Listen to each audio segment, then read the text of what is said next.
Good morning, I'm Robert Tan. Let's unlock the tricks of the trade, get to know the brilliant minds who changed their industries and created innovations that continue to influence lives. Be inspired here on Trade Talks, My Milyonaryo.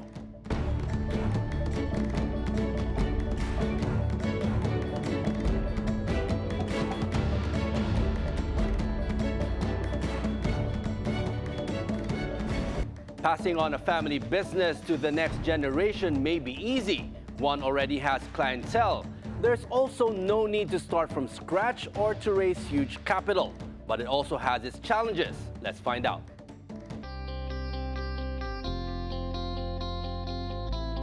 This morning, we'll be speaking with Grace Montesa. She's the Executive Director of Jocas Air Conditioning Services. Grace, welcome to the program. Thank you for inviting me here, Robert. Thank you for joining us, Grace. Now, let's start with this. You mentioned 14 years ago, your father, Jocas, built this business from scratch. Now, what was the business like then, and what kind of values of his still guide you today? Actually, Robert, we started in our neighborhood. So basically, we started in a small garage with two aircon technicians. And then, of course, the values that we are observing based dun sa dati niyang ginagawa was he's more on a hands-on entrepreneur. So he make it to the point na he value each client that he had. Now, Grace, during the pandemic, when it struck you, you mentioned your father fell ill and your husband and you chose to continue the business. Ano to, biglaan? How did you feel when you had to do that? You mentioned you both had good careers. Yes, biglaan. Because noong time na yon is we don't have really any experience in air conditioning. So, inisip na lang namin, lakasan na lang ng loob because we have pending job orders, we have clients na kailangan maservisan. So that time, yun yung time na nag-struck sa amin na kailangan namin na from there matuto when it comes to mga technical. And then, yung process itself is we have to embrace it. Parang, how did that feel? Para kayong, let's say, if we liken it to yung that matututo ka mag-swim. May iba, I remember when I was young, hahagis ka lang sa pool, parang biglaan, you have to fend for yourself. How did that feel? Sabi mo, you didn't have any background in doing this business, you were in marketing, and biglaan talaga that you had to take the reins. Exactly the same feeling. Okay, so what happened was, nag-try kami to search online, may mga libreng mga trainings, and then nung naging okay na yung situation, nag-undergo kami into face-to-face training. With the help of our technicians, we were able to adjust do sa industry, knowing na there's a fear, kaya lang, of course, kailangan namin siya ito i-convert into our strength to be able to surpass all the challenges. Yeah, you mentioned the struggles, the challenges, sabay-sabay nangyari. Your father got ill during the pandemic pa, and during the pandemic, kadalasan, you can't go out. So, how did you deal with that? Yung mga services, nahirapan ba kayo? Well, knowing na yung mga clients namin is nasa community lang.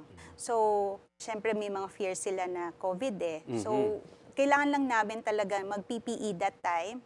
And then, healthy yung mga technicians na papasok dun sa mga houses. But for us kasi, naisip namin siya as an opportunity. Kasi not all businesses are allowed during that time na mag-operate. And during those struggles, what kept you going? It's more on motivation din na nakakatulong kami with our clients. Especially COVID, diba? Very essential na kailangan malinis tayo. When it comes sa bahay, and then aircon is na-classify na rin siya with essential. So, tingin namin that's the main point na kailangan talaga namin na makasurvive and then eventually makuha namin yung tamang saya with the industry. What kind of support did you get during that time when your father was in the hospital? Malaki yung gastos, syempre mahirap. You said there was some struggles because yung signatory sa mga check releases sa dad mo, and you can't go to the hospital dahil nga during COVID time. So how did you continue the business without having that kind of funds? May mga tumulong ba? Ano bang support? Well, it's more on kailangan kong as part of the marketing or I'm handling the marketing, kailangan ko lang may daily na clients na masaservisan. Kasi during that time, like what I've mentioned, wala talaga kaming malaking capital. So, paiikutin lang yung everyday namin na for collections. And then from there, hanggang makaipon, doon na kami unti-unting medyo naka-adjust sa situation. You mentioned hindi mo to background, you didn't inherit the expertise, you had to build it again from scratch. Although may mga clientele na. How did you and your husband learn the trade, and how did your technicians guide you? Are they still with you, yung mga Yes. sa una? Did they help you through this? Yes, they help us a lot in terms of yun, yung more on technical. But what we did is kami mismo yung sumubok nung work. I even tried cleaning an AC para mas ma-relate ko kung anong meron yung industry na ginagalawan namin. Aside from the online learnings, and then yung mga technical support na ina-attendan namin na trainings, I think mas effective yung more on actual. Kasi mas nakaka-relate kami when it comes sa situation, sa troubleshooting, and how I explain this to the clients. Mas madali siyang ma-explain compared sa bibigyan mo sila ng technical terms. Oo, Kasi- dapat layman's. Siyempre, Yes. pagka technical, sabi, ha? Ano yan? Oo. Correct. And then, of course, recommendations based dun sa, yung perception kasi namin is not only for technical, for practicality na rin for the client. So, combine siya. Now, Grace, every business has its first big break. When you took over na biglaan sa 2020, when did that happen, yung first big break mo? Take us through that particular instance na you got that big break and it was able to get you to that next level. Okay, so syempre we're doing servicing within the neighborhood. During that time, ang pinaka-community talaga namin was home buddies. So we got a chance to clean the AC of Mayora Frances. So it was a big break for us kasi syempre we are not expecting na mangyayari siya, and then of course it helped the visibility and credibility as well because of her recommendations. It opened more opportunities for Jocas. Na alam natin, very competitive rin itong space na ito. Maraming nakikita na online na nag-provide ng service, mga cleaning. How are you able to get that and yung feedback from that big break of yours that allowed you to get more referrals? What did you have to do? Ano yung kakaiba na ginawa nyo to stand out from the rest? I think kasi services are all the same. Lahat naman, syempre kung makikita mo online, same lang yung process ng paglilinis ng HC. But it's the experience that we give to the customers. I think yun yung masasabi kong uniqueness of Jocas. What kind of experience? Can you give us some examples that, Okay, it's that how what you do? it's how we value the client. For example, we give recommendations, and then nafe-feel ni client yung concern ng bawat technician na nag-handle sa kanila. And of course, pinapapasok ka sa bahay nila eh. So talagang binavalue namin yung trust na binibigay nila sa amin. So I think from there, nagiging komportable si client, and then naiisip nila na Jocas is really concerned not only sa unit nila, pero sa kanila mismo, personally. Curious lang ako, before the program, your dad's here, na nakapagkwentuhan tayo. Is there a science behind this na hindi natin alam yung saan ilalagay yung aircon? Is that the kind of service you also do? Yes. In, dito sa bahay ito, pinakamagandang pwesto.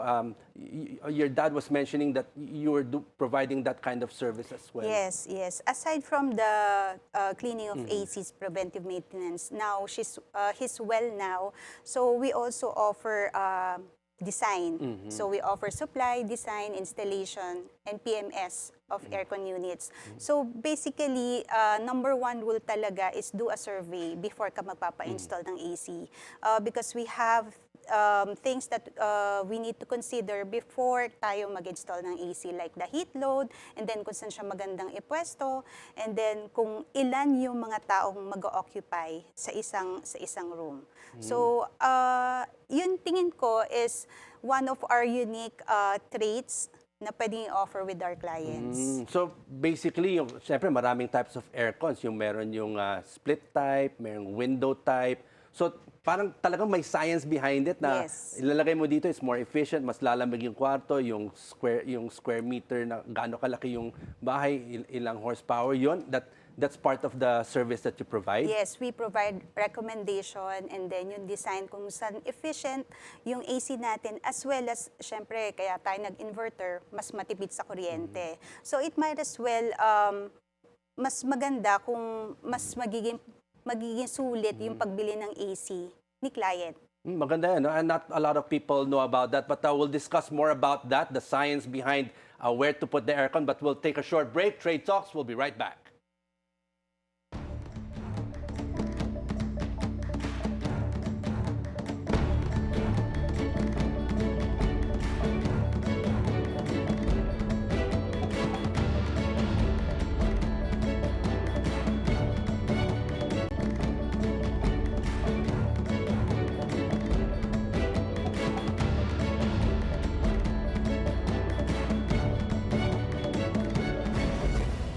Welcome back to Trade Talks. We continue our conversation with Grace Montesa. She's the Executive Director of Jocas Air Conditioning Services. Now, Grace, maganda yung yung nabanggit mo kanina that I guess there's a science behind it, no? I'm just learning about it now na when you just don't do the cleaning services, but you also help homeowners find the best location for their aircon. May instances ba nag-cleaning kayo ng aircon? Sinabi niyo sa homeowner, ma'am, sir, mali yung location. Mas maganda pag ilagay natin dito. Yes. Are there instances like that? Yes. Especially, may one time na meron kaming na-service na AC. So, the AC is located, may TV sa baba. So, it's really a big no-no for that. Why? Because masisira yung TV mo eh. Once na nag-drip yung AC mo, talagang masisira siya. And then, of course, mainit yung television, malamig yung aircon. Fire hazard din siya. Yes. Oo, tama. Oo. So ano yung naging recommendation niyo sa kanila? Just to relocate the indoor unit. So, yun, si client naman, nakinig naman siya. And then kasi, iba rin kasi yung feeling ni client na merong technical support na nagsasabi sa kanila, nagre-recommend na this AC is best for this place and all. Tama. Oo, kasi may mga sizes rin. Right? And yung horsepower ng aircon, iba-iba yan. So, do you think that kind of service that you provide to your clients helps you stand out? Kakaiba kayo sa mga iba na nagpo-provide lang ng cleaning lang, yun lang. Yes, yes. Because we do recommendation din eh. At the same time, yung right HP ng aircon, we also consider that. Siyempre, hindi lang basta siya parang electric fan na plug and play. Oo. Diba? So, with the AC itself, kailangan, sulitin mo naman, medyo mahal kasi ang installation, mahal ang unit. So, kailangan efficient din yung binibigay niyang coolness sa bahay. Tama. You mentioned electric fan. Pwede plug and play anywhere. Yung pag nilagay mo na yung aircon, lalo na pag split type, ang hirap na pag ilipat. So at least maganda yan.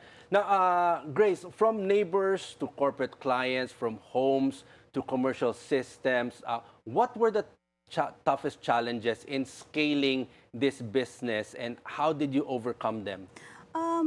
First is the learnings. Diba? Before kami mag-go sa mga corporate, we really need to be equipped in terms of learnings, physically, mentally, and emotionally.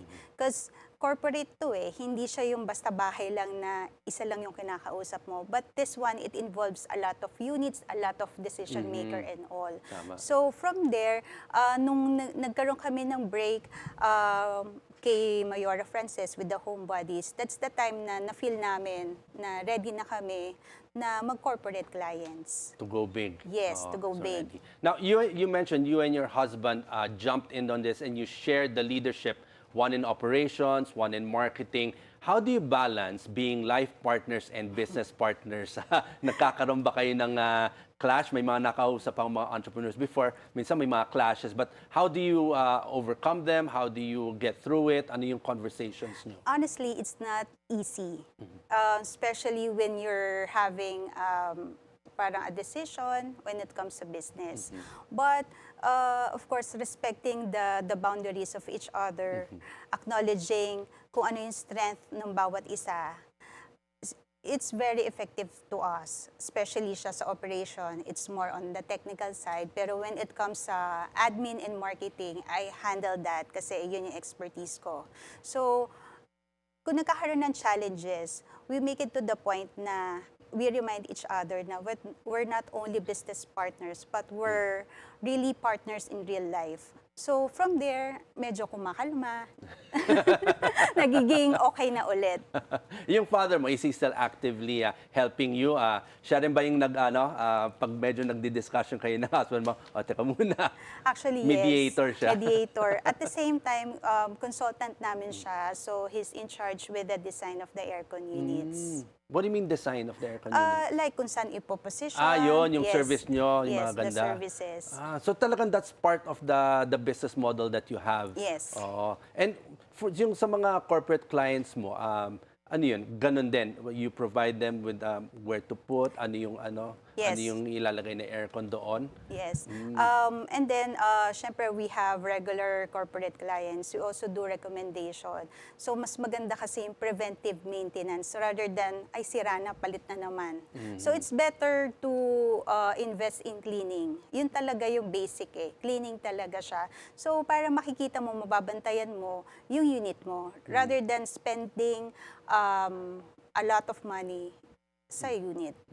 Now, in air conditioning, we all know yung pagsa-services, trust is everything, lalo na when you deal with clients, whether it's household or corporate. Now, how do you make sure yung mga technicians, every technician and every project reflects the same standard and quality of your company?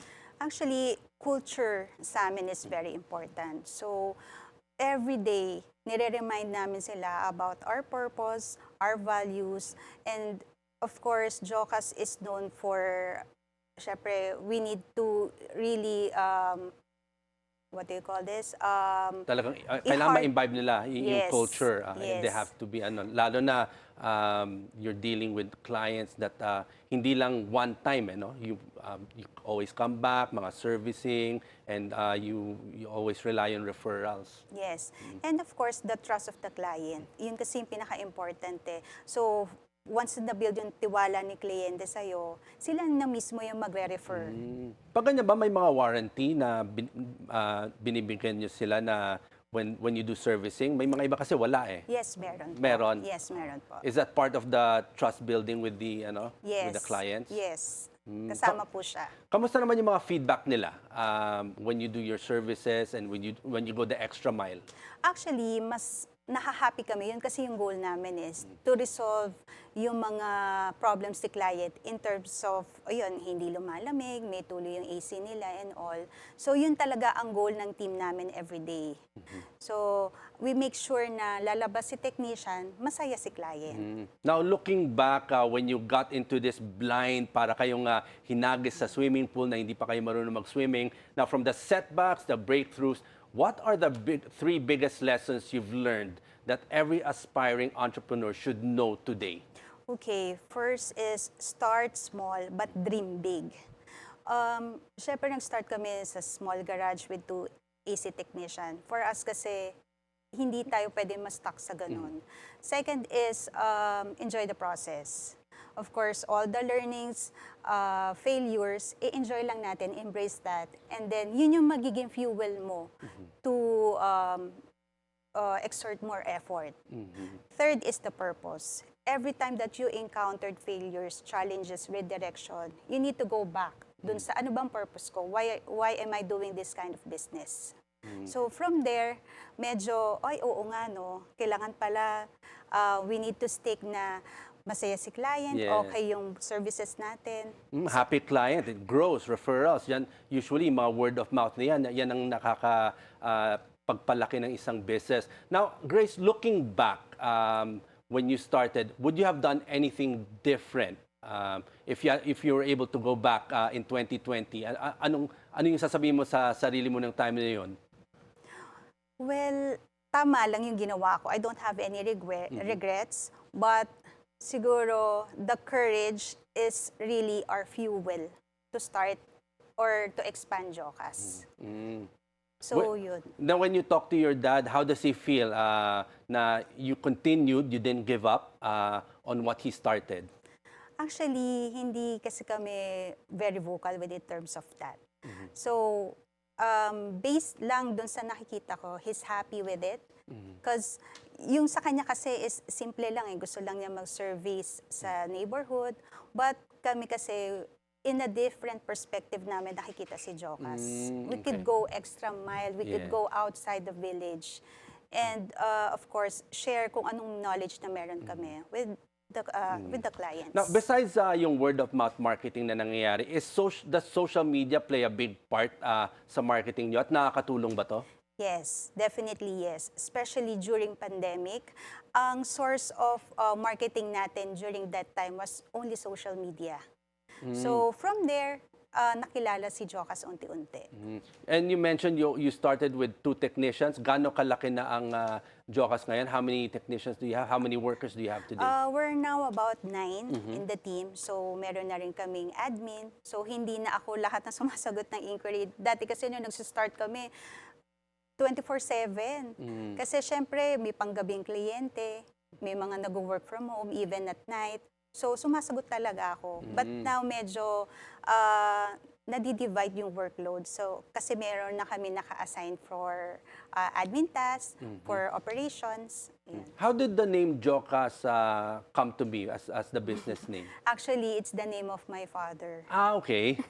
So talagang pinangalanan niya sa ano niya. Yes. And you continued with Yes. that. How does it feel that you're continuing his legacy now? Very proud kasi it's rare na babae yung nagmamanage ng aircon business. Especially mga brusko yung mga kasama eh. So, malaking help din yung husband ko kasi he do all the operations eh. Yung hard work na Yes. yun nandoon. Okay. Now, Grace, Jocas has grown from a garage business to a full office with a team. Now, what's next for the company and what legacy do you hope to leave behind from your father to you and to you, from you to your kids and the next generation? Of course, we are aiming for expansion. So right now, we're doing a one-stop shop, air conditioning solutions, from the supply, design, installation, PMS, up to warranty claims. So we do that now. Talagang full service from Full start service, to finish. yes. Anyway, Grace, thank you for joining us this morning and sharing your journey and also yung advice mo sa ating mga entrepreneurs that, even if you get into a business blind, you don't give up and you just pursue and create that momentum. And yung maganda yung nabanggit mo that you really have to provide that service and trust to your clients to create a bigger market. Yung mga referrals, important yan. Kasi trust, pag nawala yan, wala na. Yes, exactly. Thank you, Grace. Thank you so much, Robert. And that's today's show. Catch us again on Trade Talks, My Milyonaryo, for inspiring stories like these of entrepreneurs and innovators and the secrets to their success. I'm Robert Tan. Keep it here on BNC, the Bilyonaryo News Channel.